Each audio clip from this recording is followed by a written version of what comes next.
할렐루야.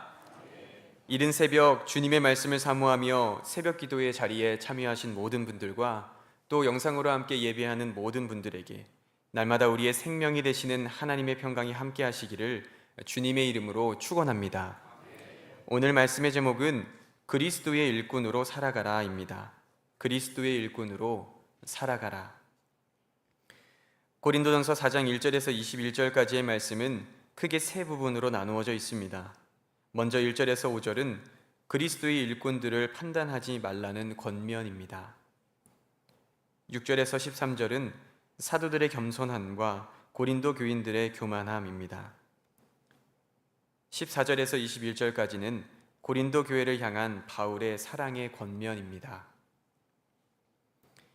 세상에서 가장 위대한 철학자를 꼽는다면 아마 많은 사람들은 소크라테스를 꼽을 것입니다. 기원전 470년경 그리스 아테네에서 태어난 소크라테스는 철학의 아버지라고도 불리며 지금의 철학에 있어서 논의되는 대다수의 것들이 바로 이 소크라테스 때부터 시작되었다는 평가를 받기도 합니다. 심지어 소크라테스는 자신이 직접 어떤 저술이나 일기를 남기지 않았음에도 불구하고 그의 제자들이나 지인들이 그의 사상과 철학을 정리하여 전달함으로써 지금까지 그의 철학 세상이 전해지고 있습니다. 그런데 소크라테스가 철학의 아버지라고 불림에도 불구하고 그가 철학을 시작한 것은 아니었습니다. 소크라테스의 철학을 고대 철학이라고 부르는데 소크라테스의 이전 철학으로 고대 이전 철학이라고 하는 분야가 있기 때문입니다. 물론 이러한 분류는 후대의 사람들이 정리한 것이지만 철학의 기원은 소크라테스 이전으로 거슬러 올라갑니다. 최초의 철학은 탈레스라고 하는 사람에 의해서 자연 철학이라고 하는 분야로 시작되었는데 만물이 무엇으로 구성되어 있는지에 대한 질문에서 시작되었습니다. 탈레스는 만물의 기원이 물이라고 생각했습니다. 왜냐하면 물은 얼음과 같은 고체, 또 액체, 그리고 수증기와 같이 기체의 모습을 모두 가지고 있기 때문이었습니다. 한편 우리에게 피타고라스의 정리라는 이론으로 잘 알려진 수학자 피타고라스는 만물이 수로 이루어졌다고 생각했습니다. 왜냐하면 수의 비례와 조화가 우주의 질서를 반영한다라고 생각했기 때문입니다. 그런데 이러한 피타고라스의 영향 때문인지 지금의 사회는 많은 것들을 수치화하여 비교하고 평가합니다. 학교에서는 시험을 통해서 점수를 매기고 석차를 냅니다. 직장에서는 인사고과를 매기고 승진 대상자를 선정합니다. 은행에서는 신용 등급을 평가하여 대출을 승인하기도 하고 거절하기도 합니다.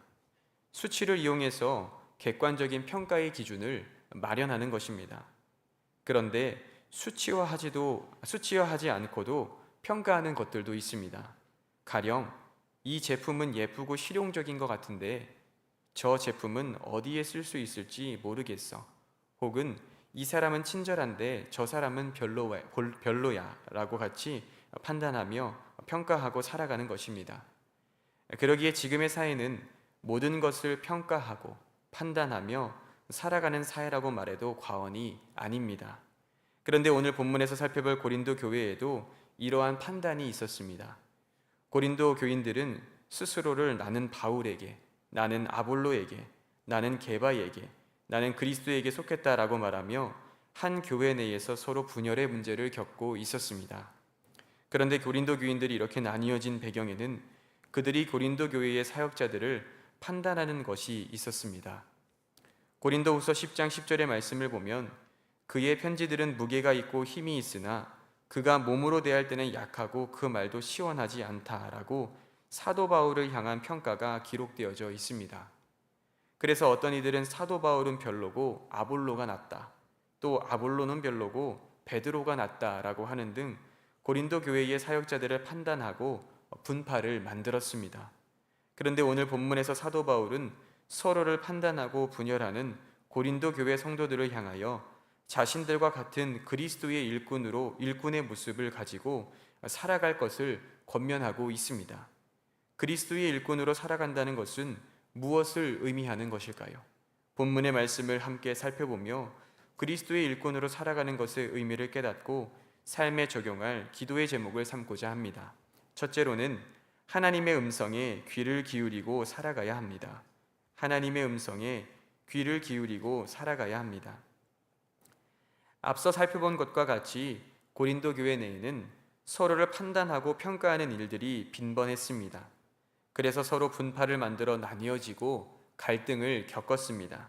그런데 이러한 판단은 모두 자신의 기준으로 판단한 것이었습니다. 하나님께서 어떻게 생각하시는지, 하나님이 기뻐하시는지는 생각하지 않았습니다. 그저 내가 생각할 때 이것이 옳은 일인지, 혹은 내가 생각했을 때 이 사람이 좋은 사람인지를 판단했던 것입니다. 그런데 사람의 판단이 정확하고 분명할 수 있을까요? 그렇지 않습니다. 창세기 6장 5절 말씀에는 여호와께서 사람의 죄악이 세상에 가득함과 그의 마음으로 생각하는 모든 계획이 항상 악할 뿐임을 보시고라고 기록되어 있습니다. 하루를 살아가는 우리의 마음도 12번이 바뀐다고 하는데 사람의 기준은 공의롭거나 정의로운 기준이 될 수가 없는 것입니다. 그러기에 사도 바울은 고린도전서 4장 3절에서 4절 말씀에 너희에게나 다른 사람에게나 판단받는 것이 내게는 매우 작은 일이라. 나도 나를 판단하지 아니하노니 내가 자책할 아무것도 깨닫지 못하나 이로 말미암아 의롭다 하짐을 얻지 못하노라. 다만 나를 심판하실 이는 주시니라 라고 말씀하고 있습니다. 사도 바울은 고린도 교회의 성도들이나 다른 사람들이 자신을 판단하는 것이 매우 작은 일, 어떻게 보면 별것 아닌 일일지도 모르지만 자신을 판단하고 심판하실 분은 오직 하나님 한 분뿐이라고 말하고 있는 것입니다. 다른 일을 판단한다는 것은 자신이 옳다는 생각으로부터 출발합니다. 그러기에 우리가 다른 일을 판단하지 않기 위해서는 우리의 삶에서 겸손한 태도를 가지고 살아가야 합니다. 겸손한 태도를 지닌다는 것은 타인을 판단하기에 앞서서 나 자신이 부족하다는 사실을 인정하고 하나님이 없이는 살 수 없다라고 하는 고백에서부터 시작합니다. 하나님의 말씀에 비추어 나를 먼저 살펴보고 내가 하나님 마음에 맞게 움직이고 있는지, 나의 생각과 판단이 하나님께서 원하시는 뜻에 맞는지를 먼저 살펴보는 것입니다. 우리가 하나님 앞에 겸손하기 위해서는 날마다 하나님께 감사해야 합니다.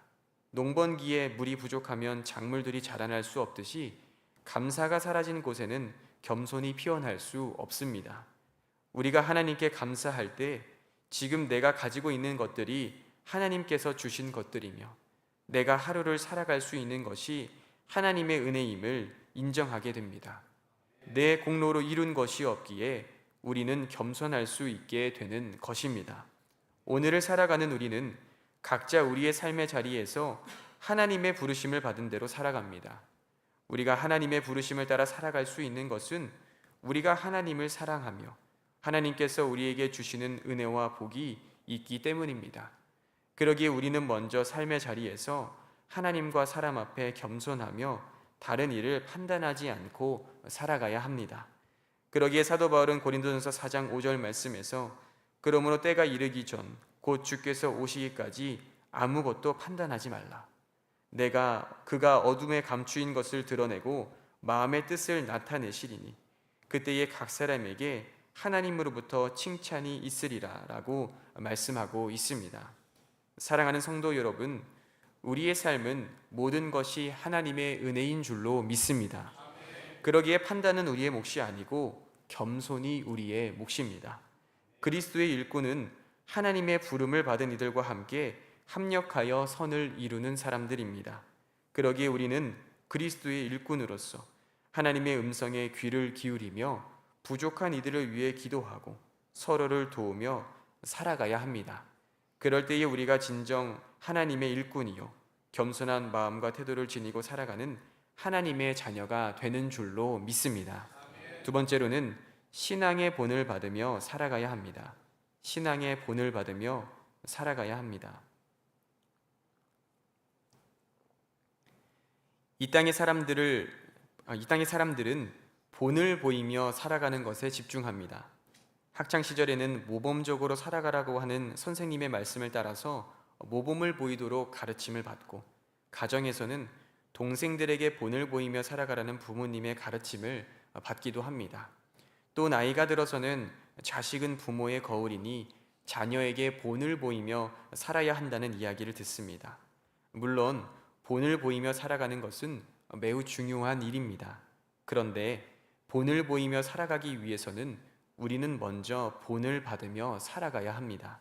고린도전서 4장 15절에서 16절 말씀을 보면 그리스도 안에서 일만 스승이 있으되 아버지는 많지 아니하니 그리스도 예수 안에서 내가 복음으로써 너희를 낳았음이라. 그러므로 내가 너희에게 권하노니 너희는 나를 본받는 자가 되라 라고 말씀하고 있습니다. 나를 본받는 자가 되라. 이 표현은 언뜻 들어보면 상당히 교만한 표현이라고 생각할 수 있습니다.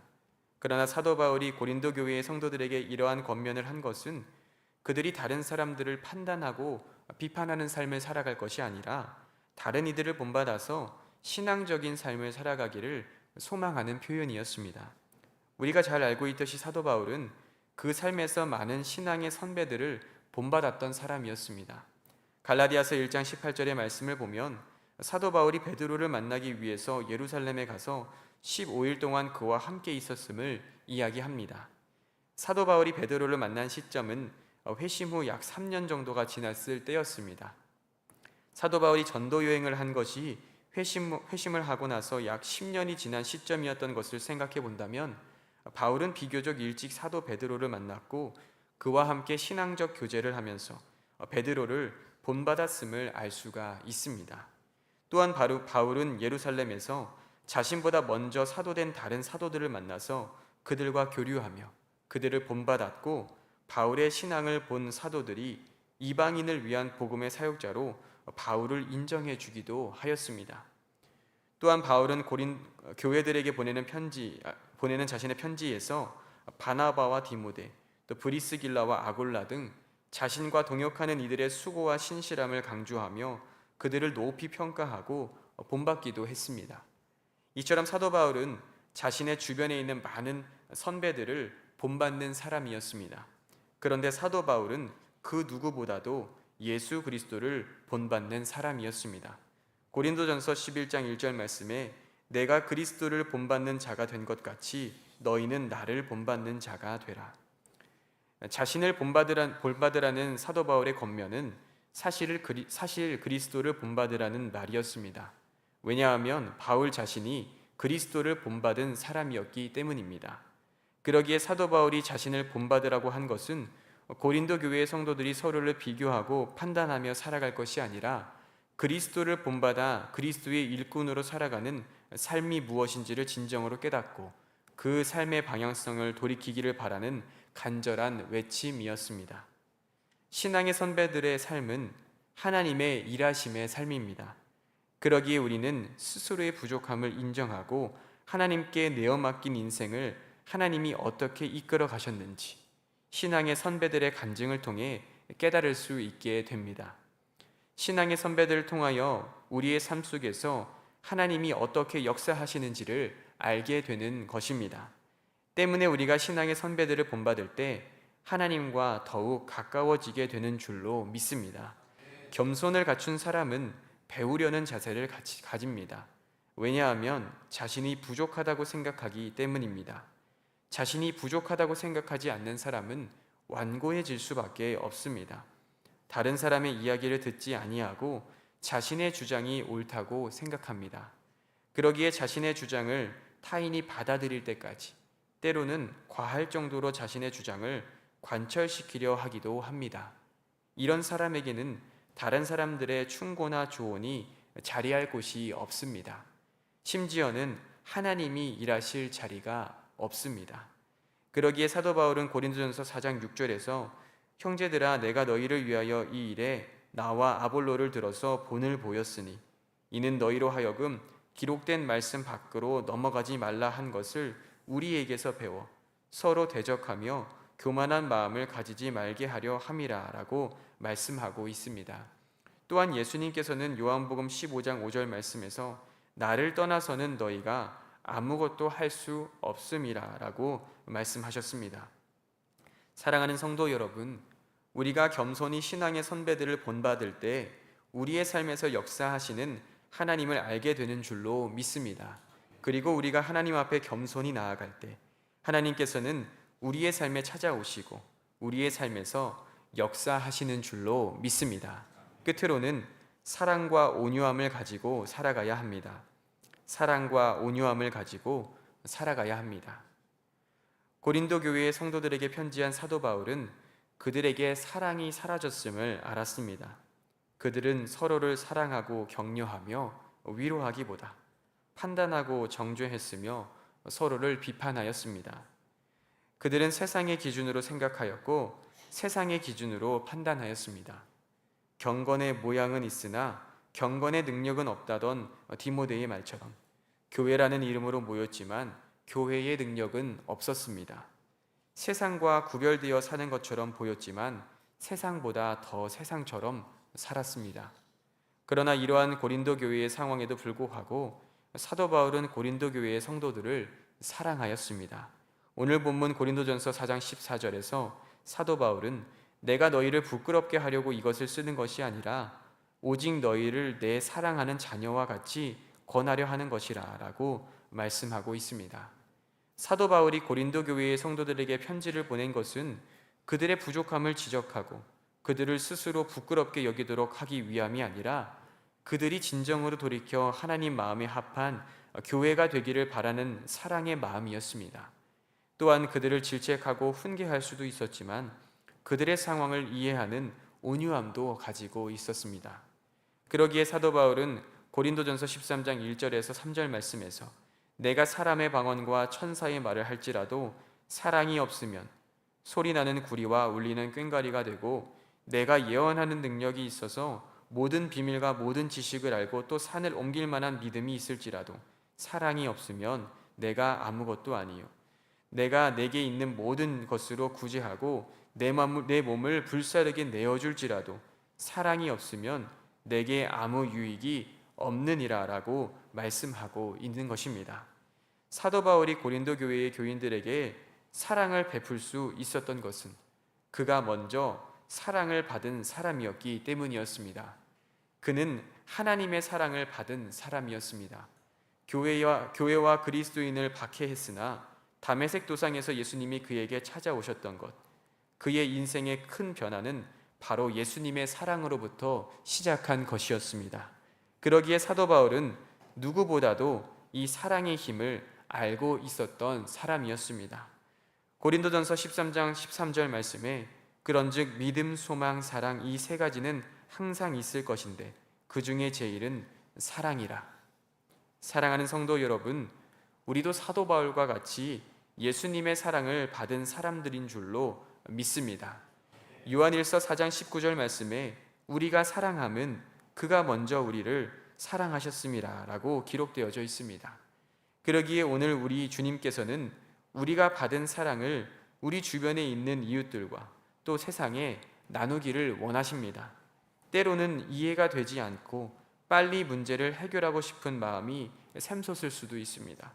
그러나 우리 마음에 답답함이 있더라도 우리는 온유함을 잃지 않고 사랑으로 이야기해야 합니다. 그럴 때 이 하나님께서는 우리에게 하나님의 뜻을 알려주시고 우리 주변에 있는 사람들을 통해 하나님을 알게 되며 하나님의 사랑 안에 거하게 하시는 줄로 믿습니다. 이런 믿음 가지고 오늘 하루의 삶 가운데 그리스도의 일꾼으로 살아가는 저와 여러분이 되시기를 주님의 이름으로 축원합니다. 기도하겠습니다. 거룩하신 하나님, 이른 새벽 저희를 주의 전으로 불러주시고 생명의 말씀 주심에 감사합니다. 주님의 인도하심을 따라 살아가는 오늘 하루의 삶 가운데에 그리스도의 일꾼으로 살아가는 복된 삶이 되게 하여 주시옵소서. 나의 판단과 생각보다 하나님의 뜻을 먼저 구하게 하시고 하나님의 음성에 귀를 기울이며 살아가게 하여 주시옵소서.